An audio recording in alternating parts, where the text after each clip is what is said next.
just to, I guess, start right at the top, we all probably had a moment in our life where we went from not caring about the planet to caring.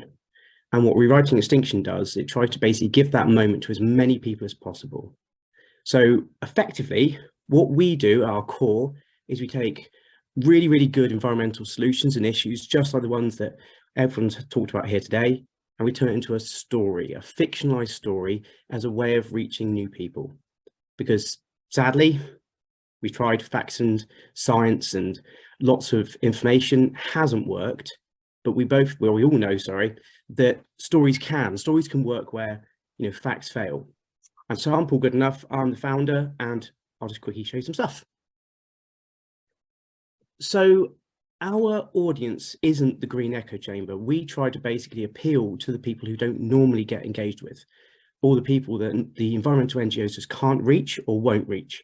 So as examples, people who may be massive Love Island fans, or people who may live for the weekend, maybe they're big football fans, and what they care about is, you know, just letting loose for the weekend and just, you know, relaxing. The last thing I want to do is watch a very in-depth documentary. So we make content with the people they already listen to in the places they get their content. So some examples, things like Fortnite. A lot of kids nowadays, rather than going out to play football, they meet their friends in a game. So they watch events and they watch tours in Fortnite. We want to make content in computer games with people who already have the kind of the audience recognition in those circles. So yeah, so back in 2021, I founded Rewriting Extinction.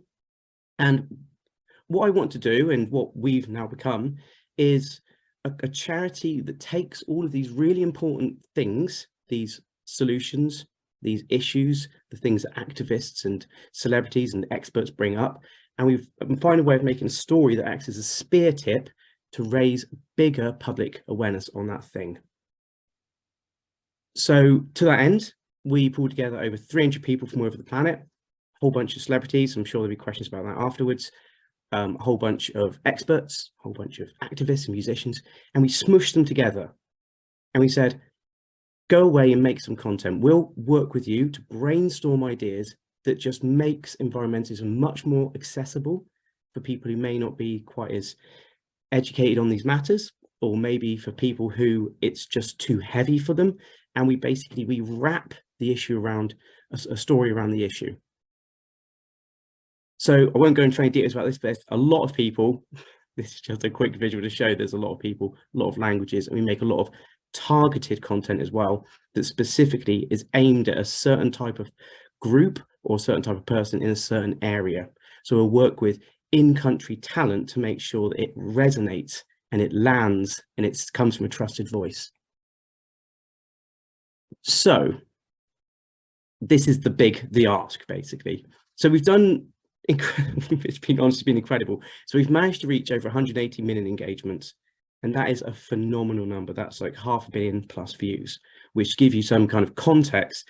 That's probably a lot more than most of the environmental sector put together, and it's more than all 3 seasons of Afterlife that Ricky Gervais made. And it's been brilliant, but honestly, it nearly killed me because I put my money into it, I put my time into it, and I gave up my career to do it. But I just can't keep doing it on my own. So what we're doing is we're now looking for extra funding to come in to expand a proven model and go outside of what we do now, which is mostly social media content, and get into other things. So you probably want to see what we do. So I'll shut up for a second and just let you look at some of our content.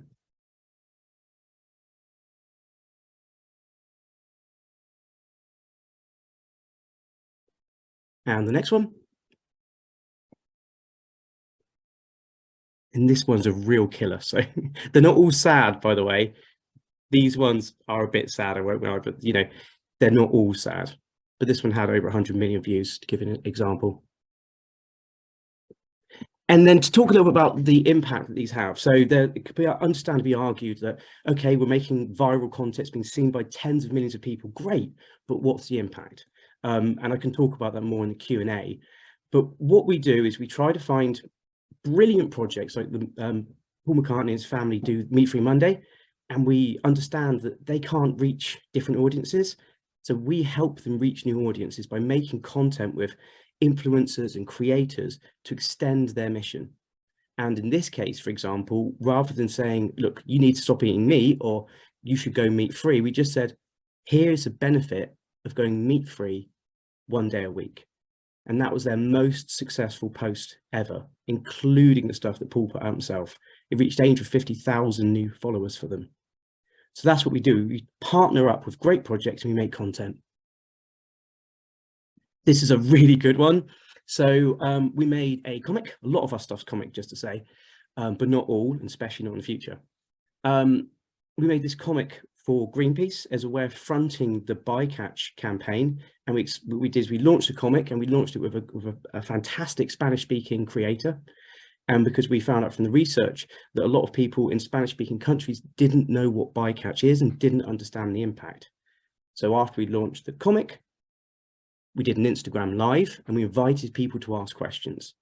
And we said, do you know, if you basically eat a prawn, you can have 94 other fish that have been killed to eat that one prawn? They were incensed.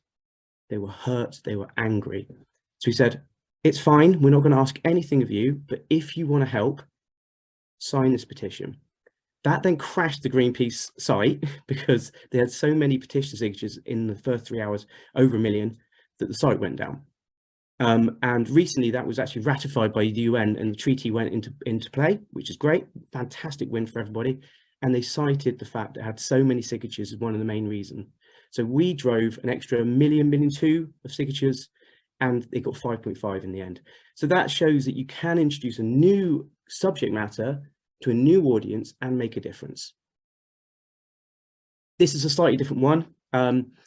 In this one, Hannibal and Taylor wants to talk about the Extinction event with Swifts because they're losing their homes in the UK.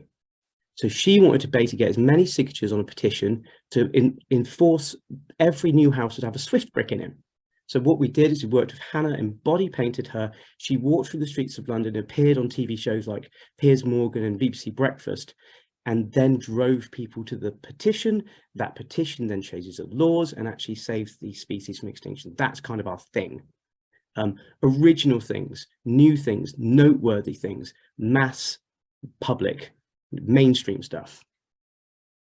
Anyway, I've probably talked for too long now, but just give you some just kind of roundup of what I was talking about. We've had 100 million engagement, 180 million engagements.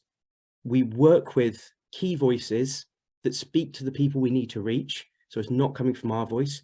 It's not coming from Greta Thunberg. It's coming from a voice that they trust. And we work also with a whole bunch of some of the world's best storytellers, over 380 of us all coming together to create stuff. But the big problem is it's basically we have one full-time member of staff, and then we're basically working as a collection of volunteers and part-paid folks, all of whom operate at a very good level, but we cannot go to the next level. We've got really fantastic interest from big broadcasters such as Netflix and BBC Earth, who are actively asking us for us to pitch films and TV shows to them. And we know we can do it, but we physically cannot because we don't have the capacity. So we've highlighted a producer who's worked on things like Nature Now with Greta and George, and she's amazing.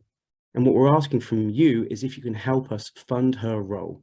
Because if you can help us fund her role, then we can get these TV shows and films made, and that then brings in the income that allows us to be a self-sustaining model.